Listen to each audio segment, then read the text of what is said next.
Dave Morissette, écoute, ça fait déjà plusieurs années, une quinzaine d'années que tu donnes des conférences.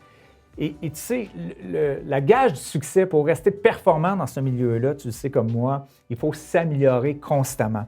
Je me pose la question, comment tu fais pour t'améliorer de conférence en conférence? Mais David, je trouve tellement ça motivant d'être capable de s'améliorer puis toujours s'améliorer. Sinon, je n'en donnerais pas de conférence. Ouais. Je veux m'améliorer. Tu sais, on parle souvent de la passion. Là. Ouais. Je me rappelle d'une discussion que j'ai eue avec Mike Bossy et Guy Lafleur sur la passion. Tu sais, la passion, là, c'est quelque chose qui nous nourrit.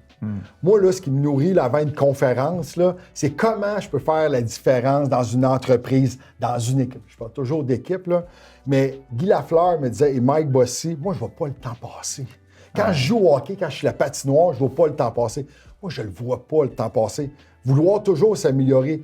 Quand Guy Lafleur ou Mike Bossy faisait une erreur, le lendemain, c'était les premiers sur la patinoire. Ah oui, hein? Imagines-tu l'impact qu'il y avait sur les autres? Incroyable. Mais moi, je veux m'améliorer dans les conférences. Je ne me compare pas à Mike et à Guy Lafleur. Non, mais je comprends ce mais que c'est de toujours t'améliorer. À chaque année, je donne à peu près une centaine d'entrevues à des athlètes différents, minimum. Je rencontre les 30 meilleurs joueurs de la Ligue nationale où je peux leur parler de leadership, hein, de défaite, de victoire, comment eux ont du succès. Les entraîneurs aussi. Les entraîneurs. J'avais une discussion l'autre jour avec l'entraîneur des Alouettes. Comment lui a fait cette année avec une équipe qui était médiocre, comment les amener à rêver à la Coupe Grey. Comment je m'améliore? Pour moi, c'est en échangeant avec les meilleurs, en échangeant avec des gens motivés qui veulent gagner, qui connaissent le succès, mais qui ont connu aussi des moments difficiles. Comment eux se sont relevés. Tu sais, des gens inspirants, motivants. Oui, mais puis là, je te lance des fleurs, là, mais tu as une belle qualité aussi parce que tu prends le temps de les écouter vraiment. Tu sais, tu prends le temps de les écouter, tu vas chercher à l'intérieur de ça. Et souvent, c'est le plus grand conseil que je donne à des jeunes conférenciers. Tu sais, regarde autour de toi, regarde les gens autour de toi, va chercher les morceaux importants à l'intérieur de ça. David, tu le sais, quand tu as une conversation, puis là, tu te dis, OK, ça, il faut que je m'en souvienne.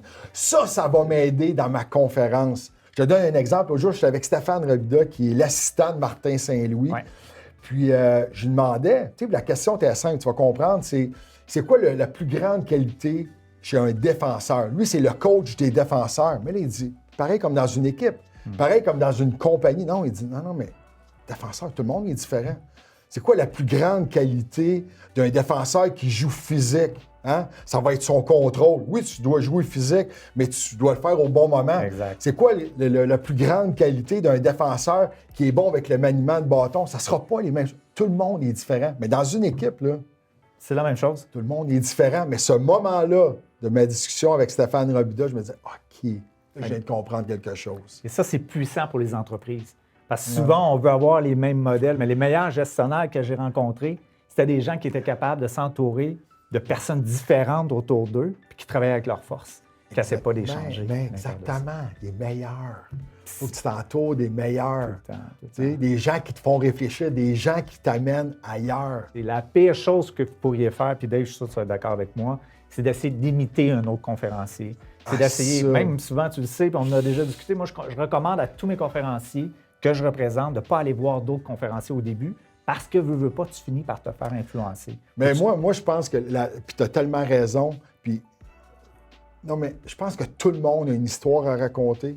Ouais. On est tous différents dans notre approche. Puis moi, ce qui me rend fier après une conférence, c'est que j'ai donné ma conférence à moi, avec mes anecdotes à moi, avec mon parcours à moi, avec les épreuves, les gens que j'ai vécus. C'est pas la conférence de David.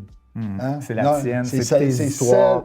de Dave Morissette. Mais la seule chose qu'on peut retenir d'un bon conférencier, encore une fois, moi, je pense, c'est l'énergie. L'énergie, tu le sens dans la salle. Puis ça, là, c'est universel.